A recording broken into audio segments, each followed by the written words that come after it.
Salam. Tərkibində karbonil qrupu olan üzvü maddələr. Üzvü kimyadan, aldehidlər haqqında danışacağıq.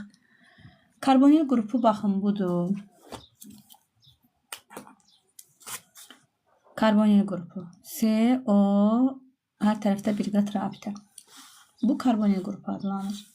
Karbonil qrupu hər iki tərəfdən hidrogen atomu və ya bir tərəfdən hidrogen atomu, bir tərəfdən karbohidrogen radikalı birləşdikdə əmələ gələn maddələrdir. Yəni, aldehidlər karbonil qrupu hər iki tərəfdən hidrogen atomu və ya bir tərəfdən hidrogen atomu, bir tərəfdən karbohidrogen radikalı birləşdirdikdə əmələ gələn maddələr aldehidlərdir. Hər iki tərəfdən karbohidrogen radikalı birləşəndə isə əmələ gələn maddələr isə ketonlar adlanır. Baxın, bu aldehidlərdir. Aldehidlər nə oldu? Deməli, burada gördüyünüz kimi bu bizim karbonil qrupumuz. Hər iki tərəfdən hidrogen atomu birləşdi. Və yaxud da bu bizim karbonil qrupumuz. Bir tərəfdən radikal, bir tərəfdən hidrogen atomu birləşdi. Ketonlarda isə hər iki tərəfdən karbohidrogen radikalı birləşir. Yəni, karbonil qrupunda hər iki tərəfdən karbohidrogen radikalı birləşir. Karbohidrogen radikalıdır. Keçək aldehidlərə. Aldehidlərin molekulunda olan COH və ya CHO qrupu aldehid qrupu adlanır. Deməli, bu karbonil qrupudur CO. COH isə, yəni CHO da demək olar, aldehid qrupu adlanır. Karbohidrogen radikalının tərkibinə görə aldehidlərin 3 növü var. Doymuş, doymamış, aromatik aldehidlər. Doymuş aldehidlər alkil radikalı ilə aldehid qrupunun birləşməsindən əmələ gəlir. Məsəl üçün, CH3COH. Bu asit aldehid adlanır. Asit aldehid. İkinci gəlir doymamış karbohidrogen radikalı ilə aldehid qrupunun birləşməsindən əmələ gələn doymamış aldehidlər. Misal üçün, doymamış radikaldır və COH. Bu adlanır akrolein. Buna propenal da deyirlər. Və bu isə aromatikdir. Aril radikalı ilə aldehid qrupunun birləşməsindən əmələ gəlir. COH. Bu isə adlanır benzoy aldehidi. CnH2n plus 1 CHO. Burada N'imiz sıfırda ola bilər. Yəni, karbon olmaya da bilər, hidrogenə də birləşə bilər. CnH2n plus 1 CHO və ya CnH2nO. CnH2nO. Burada artıq N'imiz ən azı 1 olmalıdır. Ümumi formuluna malik olan aldehidlər, doymuş aldehidlər adlanır. Formula bir də baxırıq. CnH2n plus 1 CHO, CnH2nO. Quruluşu.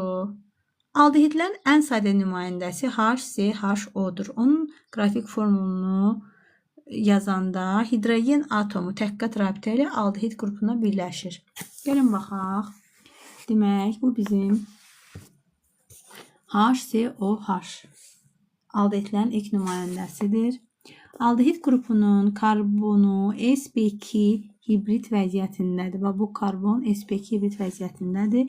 sp2 hibrid elektron bulutları bir-birini 120 dərəcəlik bucaq altında örtərək sigma rabitəsinin əmələ gəlməsində də iştirak edir.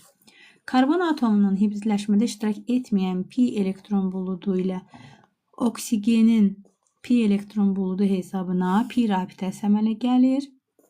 Karbon atomundan daha yüksək elektromənfiliyə malik olan oksigen atomu elektron buludunu özünə doğru çəkir.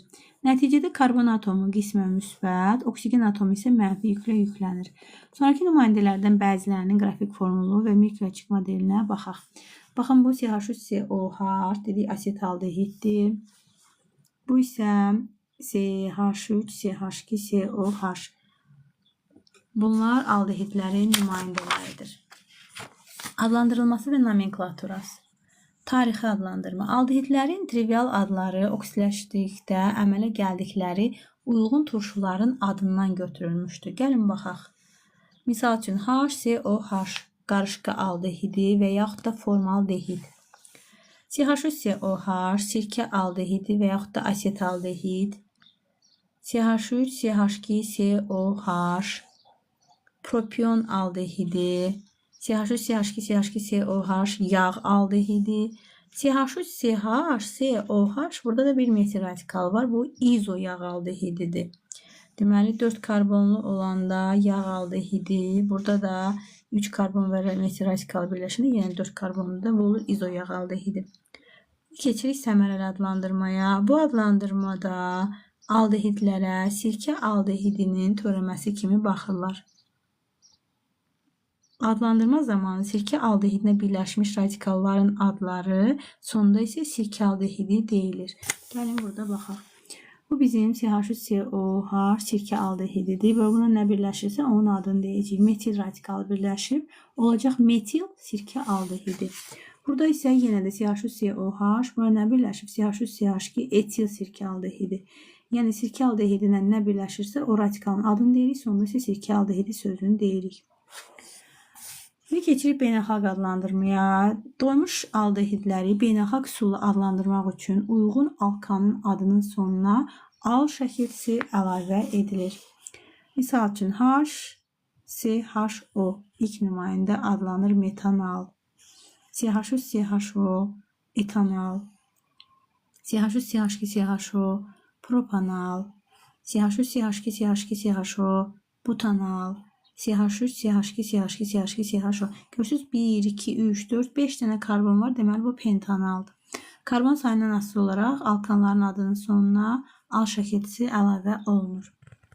Şaxəli quruluşlu aldehidlərin adlandırılması zamanı nələr nəzərə alınmalıdır? Gəlin baxaq.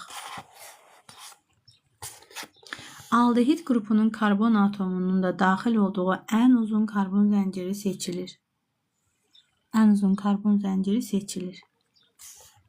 Nömrələnmə aldehid qrupunun karbon atomunda başlayır. Aldehid qrupunun karbon atomundan başlayır.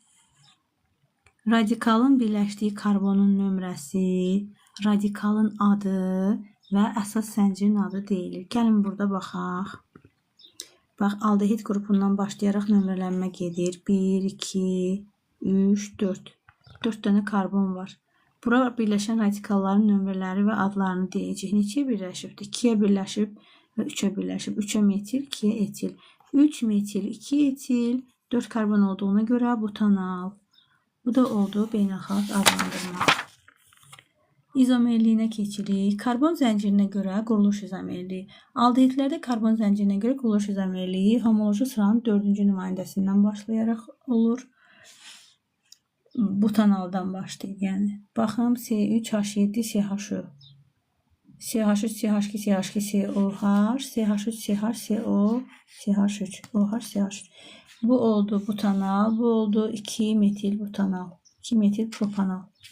Butanal, 2 metil propanal. Siniflər arası izomerlik. Tərkibində karbon atomlarının sayı eyni olan doymuş aldehid və ketonlar siniflər arası izomerlərdir. Metanal və etanalın keton izomeri yoxdur. Metanalın və etanalın keton izomeri yoxdur. Amma ümumi götürəndə spirtlər, aldehidlərlə ketonlar bir-biri ilə izomerdir. Aldehidlərlə ketonlar bir-biri ilə izomerdir. CH3H6O başlayır nədən? Propanaldan. Bu bizim aldehidimizdir. Bu isə bizim ketonumuzdur. Ketonda nə demişdik? Karbon iki tərəfdən də karbona birləşir. Karbonil radikalı. Burada isə artıq aldehid qrupudur və burada radikala birləşib. Optik izomerlik. Asimetrik karbon atomu olan aldehidlər optiki aktiv olub, optik izomerlik əmələ gətirir. Məsəl üçün, bu bizim bir karbonumuzdur. Bura hidrogen birləşib. Bura aldehid qrupu. Bura CH3, bura CH2, CH3. Bu birləşmədə bu karbon nədir? Asimetrik karbondur və deməli bu birləşmədə nə var? Optik izomerlik var. Bu nə idi? 2 metil butanal. 1, 2, 3, 4 butanal. Alınmasına keçirik. Sənayedə karbohidrogenlərin oksidləşməsindən alınır. Karbohidrogenlərin oksidləşməsindən. Metanın oksidləşməsindən metanol alınır. Məsəl üçün, bu reaksiyanı yadımızda saxlayaq. Bunlar testlərdə düşür. CH4 oksigen 500 dərəcə Selsi temperatur və katalizatın iştirakı ilə metan oksidləşib çevrilir aldehidə, metanola. Sonra etilenin oksidləşməsindən etanol alınır. Burada temperatur təzyiq katalizator. CH2 üstə gələk oksigen, etilen üzərinə oksigen gəldi, xüsusi temperatur təzyiq və katalizatın iştirakı ilə çevrilir CH3CHO. Metan, yəni burada nə idi? Metanol idi, bu isə etanoldur. Metanolun oksidləşməsindən, metanol nə idi? Spirt idi. Metanolun oksidləşməsindən, donmuş bir atomlu spirt. CH3OH üzərinə gəlir oksigen, burada mis və yaxud da argentiumun iştirakı ilə çevrilir metanola və suya. Asetilenin hidratlaşmasından Kucherov reaksiyası məşhur reaksiyadır və bu testlərdə düşür, bununla bağlı məsələlər olur. Asetilen üzərinə su gəldi, civə sulfat duzunun iştirakı ilə temperatur qızdıraraq alınır nə? Etanol, CH3CHO. Burada nədir? Özünə birləşdirdi. Bu hidrogen bir isə bura keçdi. İkisi. Aha. Asetilen üzərinə nə gəldi? Su gəldi. Hidratlaşma reaksiyasından alındı etanol. 2 karbon. Laboratoriyada birli spirtlərin oksidləşməsindən etanolun mis-2 oksidlə oksidləşməsindən asetaldehid alınır.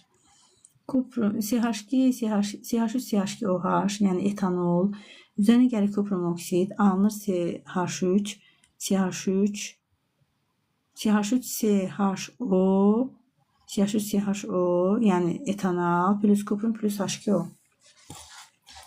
Spirtli içkilərə aid olan insanlarda qaraciyər xəstəliklərinin əmələ gəlməsinin ilkin səbəblərindən biri etil spirtinin fermentlərin təsirindən etalanla oksidləşib qaraciyərdə toplanmasıdır. Yəni bu spirt qaraciyərdə aldehidə çevrilir və qaraciyərdə toplanır. Bu isə xəstəliyə səbəb olur. Qaraciyərdə problem yaranır. Fiziki xassələrinə baxırıq. Formaldehid rəngsiz, kəskin iyili, zəhərli qazdır. Onun suda 40% məhlulu formalin adlanır. Asetaldehid rəngsiz, kəskin iyili, zəhərli, asan uçucu mayedir. Formaldehid və asetaldehid suda yaxşı həll olur. Molekul kütləsi artdıqca aldehidlərin ərimə və qaynama temperaturu artır. Suda həll olmaları isə azalır. Butanal demək olar ki, suda həll olunur. Formaldehid və asetaldehidin xoşa gəlməz iyə malik olmasına baxmayaraq, ali aldehidlər xoşa gələn iyə malikdirlər və onlardan parfümeriyada geniş istifadə olunur. Aldehidlərdə molekullar arası hidrogen rabitəsi yaranmadığı üçün onların qaynama temperaturu uyğun spirtlərin qaynama temperaturundan aşağı olur. Lakin formaldehid və asetaldehidin suda məhlulunda aldehid və su molekulları arasında hidrogen rabitəsi əmələ gəlir. Kimyəvi xassələr. Birləşmə reaksiyası. Aldehidlərin hidrogenləşməsi. Bu zaman aldehidlər nə olur? Hidrogenləşən zaman reduksiyonlar və birli spirt əmələ gəlir. Reaksiya karbonil qrupundakı pi rabitəsinin qırılması nəticəsində baş verir. Bu bizim etanolumuzdur. Üzərinə hidrogen gəldik. Burada deməli nə baş verdi? Buradakı oksigen özünə bir dənə də hidrogen birləşdirdi. Artıq burada oldu nə? CH3, CH2, OH. Hidrogenlər biri bura birləşdi və burada alındı etanol. Yəni etanol temperatur katalizator iştirakı ilə hidrogenlə reaksiyaya girərək çevrilir etanola. Etanol etanola çevrilir. Yəni aldehid hidrogenləşdirilərək spirtə çevrilir. Aldehidlər H-xlor, HOH, NH2, yəni NH3 deməkdir də bu. Amonyak və sairə maddələrlə birləşmə reaksiyasına daxil olur. Bu zaman hidrogen atomu karbonil qrupunun oksigeninə digər atomsiz və yaxud da qruplar xlor, OH, NH2 karbon atomuna birləşir. Nə dedik? Dedik ki, aldehidlər H-xlor, HOH, NH2, yəni NH3 və s. kimi maddələrlə birləşmə reaksiyasına daxil olur. Bu zaman hidrogen atomu karbonil qrupunun oksigeninə, digər atom isə və yaxud da atomlar qrupu isə, məsələn, xlordur, HOH-dur, NH3-dür, karbon atomuna birləşir. Gəlin baxaq. CH3COH etanol üzərinə gəlirik su, HOH. Hidrogen birləşdi oksigenə, OH da birləşdi karbonun özünə. OH da öz yerində durur. Bu nə oldu? Etan diol. 2 dənə OH oldu. 1-1. Etan diol 1-1. Bir karbonda 2 OH qrupu olan maddələr davamsız maddələrdir. Formaldehidlə amonyakın reaksiyasından heksametilin tetraamin, buna urotropin deyirlər, əmələ gəlir. Nə alındı? Formaldehidlə amonyakın reaksiyasından heksametilin tetraamin alındı. Gəlin baxaq. CH2O 6 molekul, üzərinə gəldik NH3 4 molekul. Burada alındı həmin bu urotropin. Buna biz quru spirt də deyirik. Formul necə oldu? CH2 6N4. Nə adlandı? Heksametilin tetraamin. Heksa. Bu metilin qrupudur. Heksametilin tetraamin. Urotropin. Və üzərinə buradan çıxan 6 molekul suyu əlavə edirik. 6, 4, 1, 6. Əmsallar bu şəkildə. Polimerləşmə və polikondensləşmə reaksiyaları. Formaldehid həm polimerləşmə, həm də polikondensləşmə reaksiyalarına daxil olur. Məsəl üçün, bu bizim formaldehidimizdir. CH2 2 qat rabitə O, N sayda. Bu poliformaldehidə çevrilə bilər. CH2O nəyə çevrildi? Poliformaldehidə. Görürsünüz, 2 qat rabitənin yerinə 1 qat rabitəyə çevrildi və biri isə açıldı ki, başqalarının özünə birləşdirsin. Formaldehid poliformaldehiddə çevrilir, yəni polimerləşmə reaksiyalarına daxil olur. Həmçinin polikondensləşmə reaksiyasına da daxil olur. Polikondensləşmə. Baxaq burada, deməli, bu fenoldur. OH. Üzərinə gəlirik nə? CH2O. Aldehid. Nə alındı? Fenol formaldehid qətranı. Və alındı su. Deməli, bir də deyirəm, fenolun üzərinə gəldik, formaldehid, CH2O deyirik də buna. HCHO. Alınır nə? Fenol formaldehid qətranı və N molekul H2O. Yanma və oksidaşmə reaksiyaları. Yanma reaksiyaları bütün üzüm maddələrdə olduğu kimi karbon qazı və suyun əmələ gəlməsi ilə nəticələnir. İndi burada ümumi formula baxaq ki, reaksiyada formul necə olacaq? 1 molekul aldehid yanında 3N-1 bölünsün 2 qədər oksigen alınır, N qədər karbon qazı alınır, N qədər də su alınır. Bunu da yadımızda saxlasaq, bizə N-i verəndə yerinə qoyub asanlıqla hesablaya bilərik. CH3CHO. Gəlin indi yerinə qoyaq. CH3CHO. Üzərinə gəlirik oksigen, üzərinə gəlirik karbon qaz, üzərinə gəlirik su.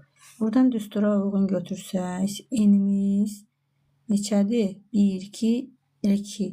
2-ni vururuq 3-ə, Çıxırıq 1, 5, 5 ilə 2 bölünür 2,5. Demək 1 mola 2,5 mol oksigendir. Bu da tam olsun deyə 2-yə vururuq da.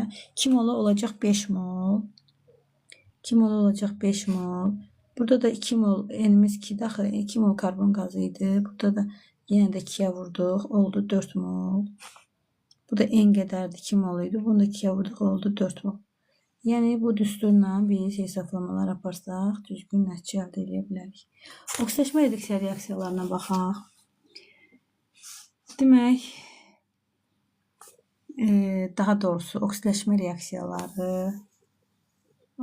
reaksiyaları həm də bu təyini reaksiyasıdır. Gümüş güzgü reaksiyası. Reaksiya gümüş oksidin, gümüş bir oksidin amonyaklı suda məhlulu ilə, buna deyirlər Tollens reaktivi, aparılır və aldehid uyğun karbon turşusuna oksidləşir.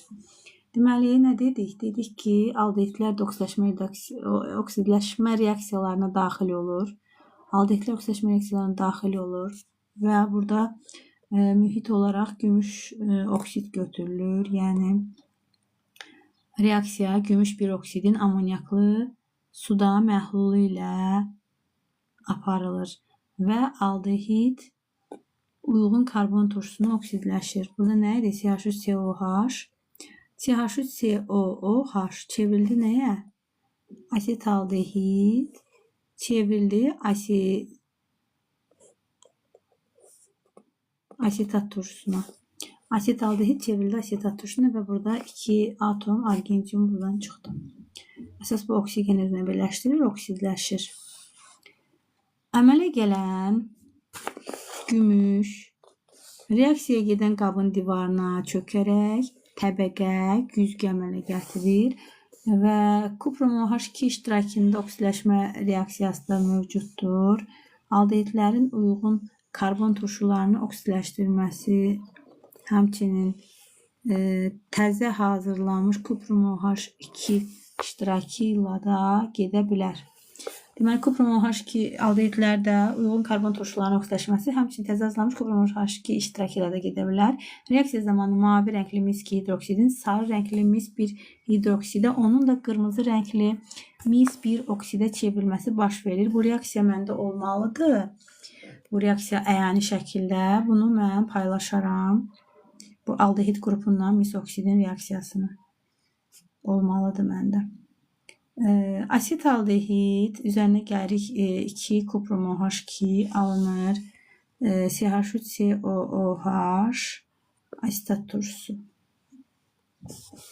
Alınır mis-oksid, o da çevrilir sarı və o da çevrilir qırmızı maddəyə. Mis-1 oksidə çevrilir. Və onun da qırmızı mis-1 oksidə çevrilməsini. Deməli, mis-1 hidroksidə çevrilir. Sarı rəngdə. Buradakı mavi rəngdə olan mis-2 hidroksidi idi. Çevrildi sarı mis-1 hidroksidə. Bu da çevrildi qırmızı mis-1 oksidə. Oksidləşmə reaksiyalarının ümumi tənlikləri belə olacaqdır. CnH2NO üzərinə gələk ya argentium oksid ya da mis hidroksid hansı olsa nəticədə nə alınacaqdır? CnH2NO2 oksigen 1 artacaq. Üzərinə gələk ya argentium ya da mis oksid. Və üzərinə gələk su. Yəni bu şəraitdən asılı olaraq hansı götürülürsə nəticədə o alınacaq. Və su.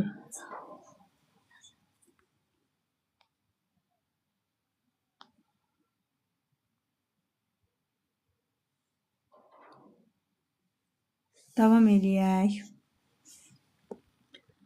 Demək,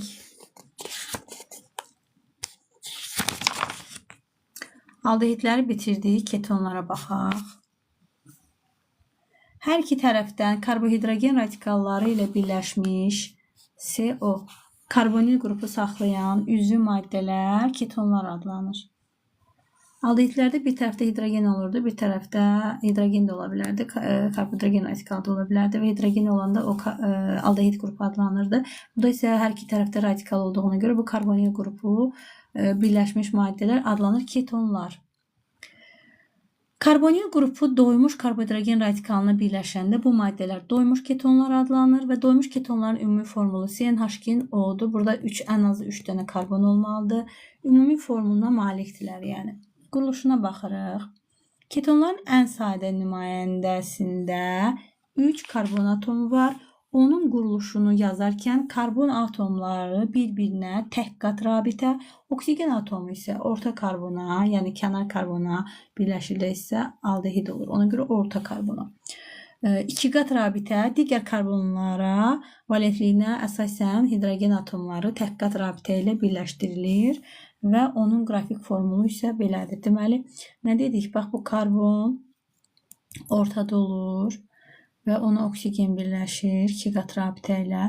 Yerdə qalan karbonlar isə 1 qat rabitə ilə birləşir. Onlar da özlərinə uyğun, valentliyinə uyğun hidrogenləri birləşdirir. Biz bilirik ki, bütün üzüm maddələrdə karbonun valentliyi 4-dür. Burada rabitələrin sayı ilə valentliyi göstərir. Buna diqqət edirsək yaxşı olur.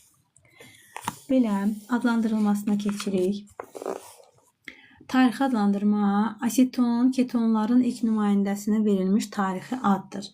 Aseton bildiyimiz asetondur da, lakları silmək üçün istifadə olunan aseton. Adlandırılması nomenklatura. Səmərəli adlandırma.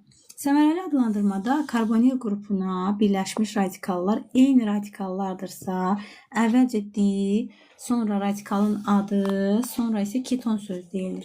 Əgər karbonil qrupuna birləşmiş radikallar fərqli radikallardırsa, kiçikdən böyüyə ardıcıl olaraq onların adı və sonda keton söz deyilir. Bu bizim ketonumuzu göstərəndir. Buna birləşən radikallara baxırıq. 2 dənə metildir. Deməli olacaq dimetil keton və yaxud da etil metil, metil etil keton. Bu şəkildə biz adlandıra bilərik. Bəs beynəlxalq adlandırma necədir? Doymuş ketonların beynəlxalq üsulla adlandırılması üçün uyğun alkanın adının sonuna 10 şəkilçisi artırılır. Yəni al yox, 10 deyirik. Aldehidlərdə biz nə deyirdik? Al deyirdik. Burada isə 10 deyirik. Baxın burada CH3C, CH3O nə adlandı? Propanon. CH3CH2, CO, CH3 oldu nə? Butanon, 4 karbon atom var. Belə davam edir. Şaxəli quruluşu doymuş ketonların beynəlxalq üsulla adlandırılması zamanı bunlar nəzərə alınmalıdır. Karbonil qrupunun karbonu daxil olan ən uzun karbon zənciri seçilir. Nömrələnmə karbonil qrupuna yaxın olan ucdan aparılır. Radikalın birləşdiyi karbon atomunun nömrəsi, radikalın adı, əsas zəncirin adı və karbonil qrupu birləşən yer göstərilir. Gəlin baxın bu nümayəndə üzərində biz adlandırmaya baxaq. Baxın, əvvəlcə karbonil qrupunun da daxil olduğu uzun zəncir seçilir. 1, 2, 3, 4, 5 və adlandıran zaman radikal hara birləşibdir? Biri 3-ə birləşib, biri 4-ə. Balacası metildir, ona görə birinci metil deyirik. 4 metil, 3 etil, 5 dənə də karbon olduğuna görə pentan, pentanon, axırında 10 deyirik də. Pentanon. Bu da 2-yə birləşib. Deməli, izomerliyinə baxaq indi. Siniflər arası izomerlik mövcuddur. Sinif daxili izomerlik mövcuddur. Sinif daxili izomerlik ketonlarda sinif homoloji sıranın 3-cü nümayəndəsindən, yəni pentanondan başlayır. Pentanon 2, yəni 5 karbon olan C5H10O. Pentanon 2, pentanon 3, 3 metil butanon. Siniflər arası izomerlik. Tərkibində karbon atomlarının sayı eyni olan doymuş aldehid və ketonlar siniflər arası izomerlərdir. Bayaq da dedik, ketonlarla aldehidlər siniflər arası izomerlərdir. Siniflər arası izomerlik ketonların ilk nümayəndəsi olan propanondan başlayır.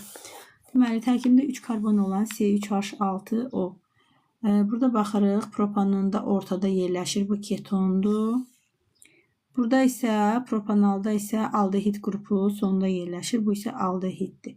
Burada hidrogen də var da, yəni bu propanondur, bu isə propanaldır. Alınması.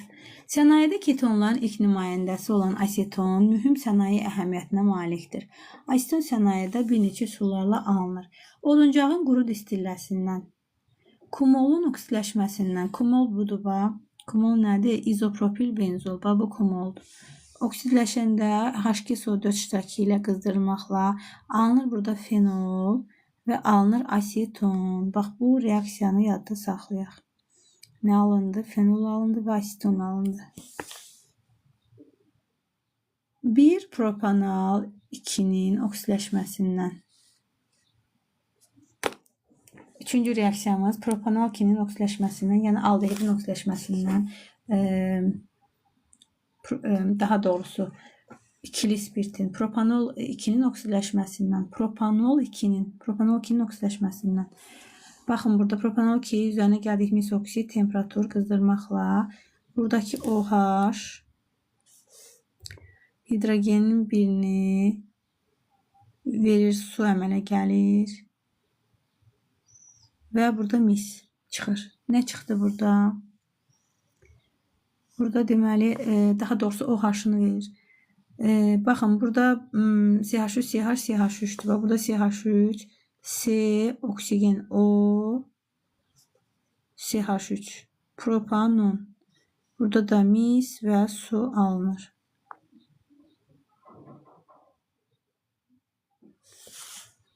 Laboratoriyada asetilinin homoloqlarının hidratlaşmasından alınır. Asetilin özünün hidratlaşmasından alınırdı aldehid. Amma məsəl üçün propinin su ilə hidratlaşmasından civə ionlar iştirakı ilə alındı propanon. Fiziki xassələri: ketonların qaz halında nümayəndəsi yoxdur. Aseton xarakterik iri yanıcı, rəngsiz, 56 dərəcə Selsidə qaynayan uçucu mayedir.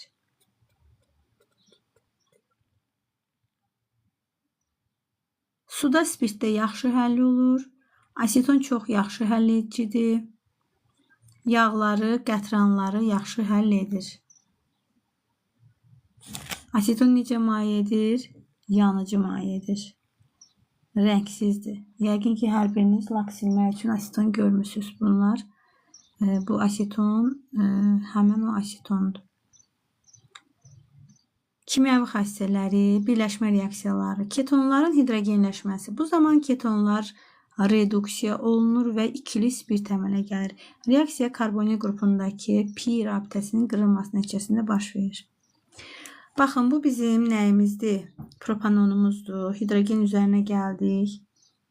Birləşmə reaksiyası. Çevrildi nəyə? Propanol 2-yə. Bura H birləşdi. Gördüyünüz kimi burada alındı propanol 2.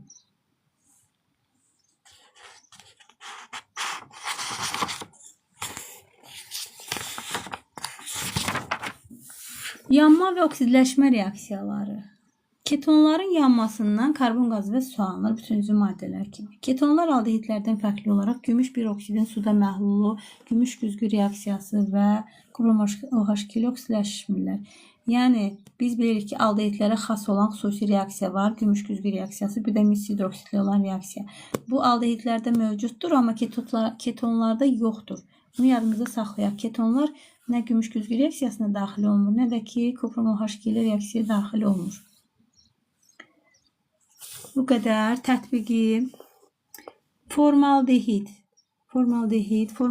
Deməli, formaldehiddən poliformaldehid və fenolformaldehid qətranının alınmasında, dərman, urotropin və partlayıcı istehsalında, formalin kimi tibdə, dərinin aşılanmasında, binaların cərrahi alətlərinin dezinfeksiyasında, toxumların dərmanlanmasında istifadə olunur. Formalin məhlulu deyirlər. Formalin məhlulunda eksponatlar, canlı heyvanların eksponatlarını saxlayırlar. Hətta biz o vaxt təcrübə aparmışdıq. Deməli,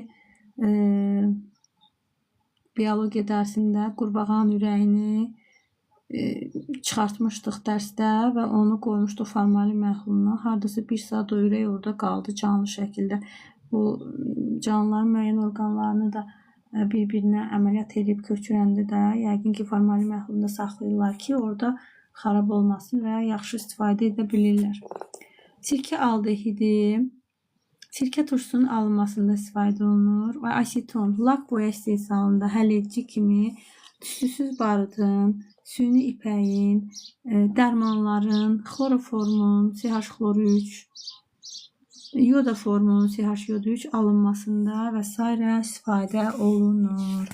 Bu qədər. Aldehidlərimizi də bitirdik. Sağ olun.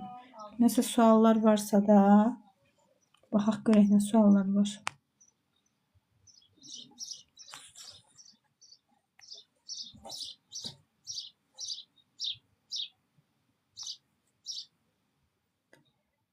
Səkkiz aya kimya öyrənə bilərəmmi? 8 ay baxır hansı səviyyədədir biliyiniz. Öyrənmək olar da, amma azdır da, yəni daha dərin, daha yaxşı öyrənmək istəyirsinizsə də ən azı 1 il, daha yaxşı olar 2 il məşğul olasınız. Yəni əgər abituriyentsinizsə də test işləmək, nəzəriyyəni öyrənmək 2 ilə daha yaxşı, mükəmməl şəkildə öyrənib yüksək nəticə göstərmək mümkün ola bilər. Belə, bugün biz aldehidlərdən və ketonlardan danışdıq. Növbəti dərslərdə görüşənədək.